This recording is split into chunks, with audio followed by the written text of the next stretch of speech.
who has the most leverage? Is it the Packers or is it the Jets? I'm of the belief that the Packers have the most leverage here, Paul, because the Jets, they missed out on Derek Carr. They missed out on Jimmy Garoppolo.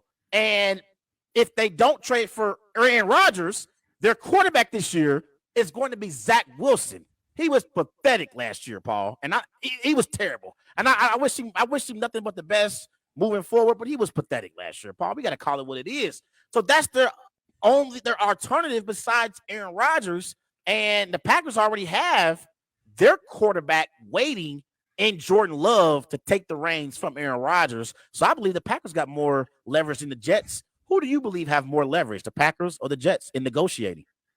I agree with everything you said. The Packers do. They have, like you said, they have their quarterback who's going to be their week 1 quarterback, and it's not it's not a compromise. It's the guy that they've groomed for 3 years.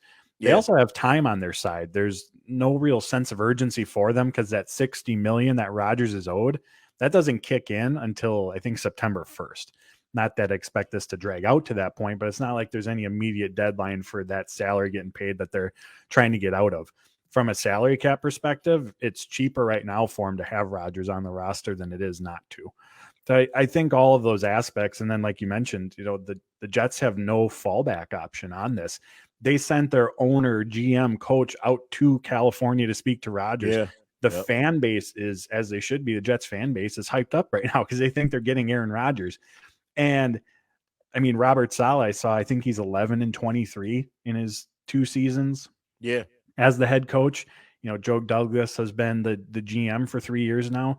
Like, if they go into the season with anyone but Aaron Rodgers as the starting quarterback, given how this offseason has transpired so far, I mean, that's a failure, especially for a team that truly believes that there's a Super Bowl contender with the quarterback.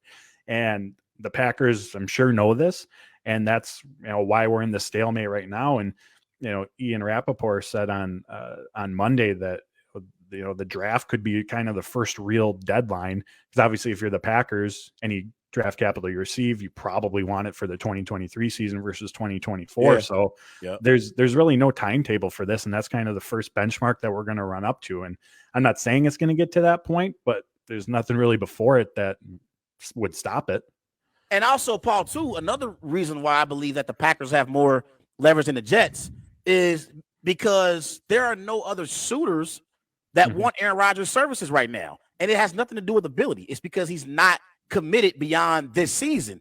If I'm selling something, Paul, and it's of value to me, even if I want to get rid of it very badly and I want it gone, if you're my only buyer, I have the leverage because no one else is trying to buy what I'm selling. So I have all the leverage because I know, and like, no one else is trying to buy this. So I can put whatever price tag I want on this item that I'm selling, Paul. I think that's the same thing with the Packers and the Jets in these negotiations. The Packers have Aaron Rodgers, but no other team is interested in Aaron, Paul. So I think the Packers can honestly ask the Jets for whatever the hell they want. And if the Jets want to get Aaron Rodgers, they got to give it up. To that you say what, Paul? I hadn't thought of it from that perspective, but it makes sense. And I think from the start of this, even before we got to this point, the number of suitors that were there for Aaron Rodgers, I'm guessing, is very small. I mean, you mentioned he might only play for one more season, and how many teams truly feel that they're a quarterback away from being a Super Bowl contender, because that's who's going to make this deal.